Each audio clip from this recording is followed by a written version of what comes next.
Guys, welcome back to my channel. If you are new here, I am a homeschooling mom of 3. I have a preschooler, first grader, and a third grader, and I want to show you my third graders curriculum. Some of it is stuff from last year, some of it's new stuff. I keep everything in this bin because my husband is in the Marine Corps and we move often, and I don't want to keep unloading things from shelves or desks or anything like that, so I keep everything in these hang down folders. The bin has a lid, so you can just pick it up, put it in your truck, or the movers can take it, whatever. It's a lot easier for my third grader to find what she needs to find because I have things labeled Monday, Tuesday, Wednesday, Thursday, Friday, and then in the back I have things that she does every single day, vocabulary 1, and I'll show you what I have on her desk to keep track of this. This is on her desk and it comes with these 1 through 5, and so when she does vocabulary, it has the 1 next to it, then she'll put it here so she knows that's done.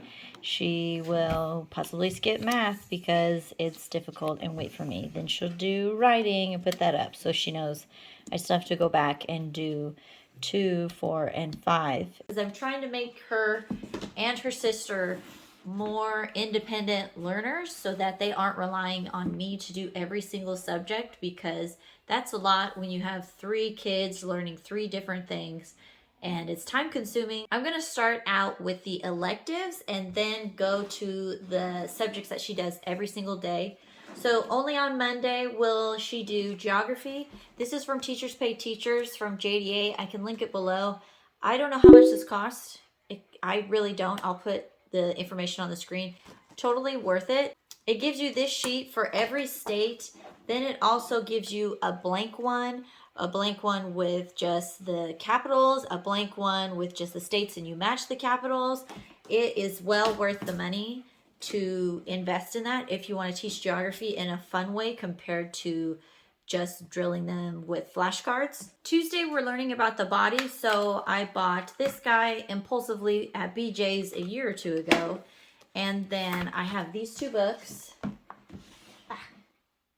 This book teaches you about the body, obviously, but the whole point of it is to trace a life-size outline of your child, and then you match up the organs and pieces whenever you do that. Today we did the brain. I made a copy of this so everyone can do it, not just my third grader. So color it, cut it out. Everyone has their body traced on a piece of paper, and then we just put it up there. And it's pretty fun and interactive, but I'm reading information from, this guy came with a book, which was this one, and then I'm reading information from this one about the brain, and as well as this one. And Wednesday is history, so I have these printed from Teachers Pay Teachers, and then I have a few other things that are all similar. They're going over the same topics: Mount Rushmore, American symbols. Here's another Teachers Pay Teachers where you draw Mount Rushmore and you can write it down here. I also have some Junior Ranger books because since we PCS all over the place, we do the Junior Ranger program, and I just keep the books because they are also informative and easy for kids to digest that information. And I also have Junior Ranger links saved on my phone for the things that don't have a book or a pamphlet, so that we can still do the outing and still learn all the information, but there's just not a physical book to take along with us. It's something I can print off on my computer. And Thursday is empty, but it is art. So it could be Play-Doh, kinetic sand, making bracelets. We do a lot of Art Hub on YouTube where they teach them to draw. I bought paint so we could do painting. So any Thursday really is art, but it's just what are we feeling that day, and that's what we're gonna do. And then Friday I just have these random writing worksheets. They aren't anything specific. I printed them out last year, obviously around Thanksgiving time, because this is turkey, pilgrim, feathers. So you just go around the house, find something that starts with the letter T, and it just gets the girls moving around and it gets their brain working.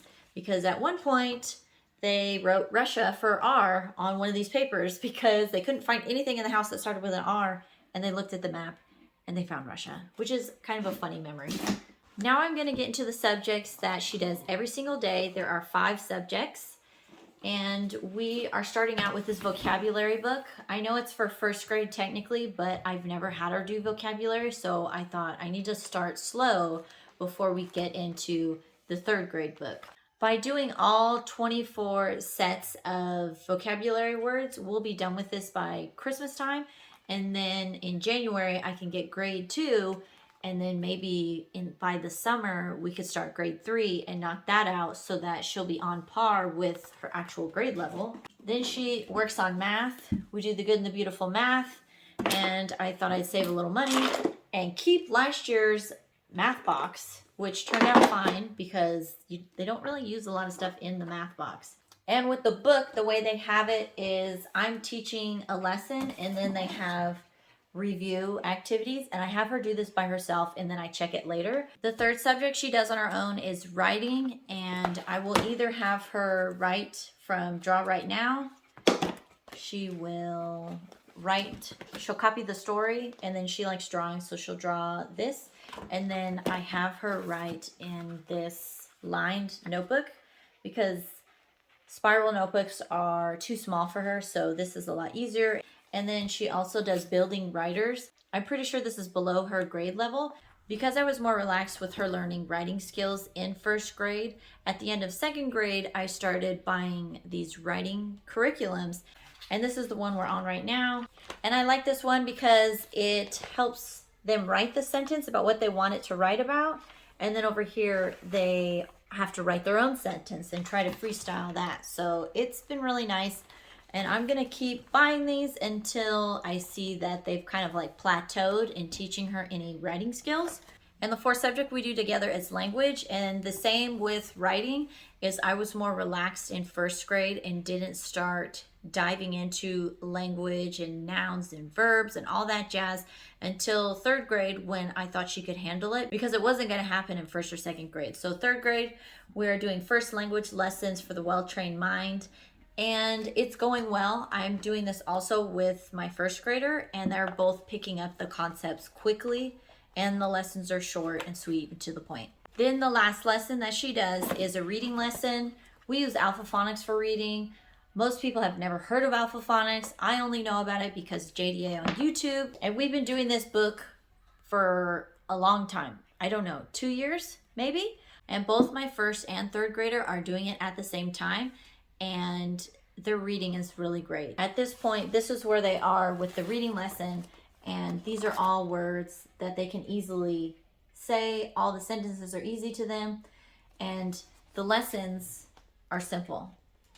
Once they get the gist of the new reading rule of whatever it is, like IES, babies, berries, cities, they can just fly through all these words, and then somehow it just stays in their brain. And reading a lot of library books, I guess, helps because they just see so many different words in the books, and then they come to this lesson and then it's just easy for them. This year, she will also be doing extracurricular activities like soccer and then possibly piano. And then we also go on nature walks with our homeschool group. So we definitely are going to have a full year of fun. And if you have questions about anything, just let me know in the comments, and I will link as many things as I can in the description. I'll see you guys next time. Bye.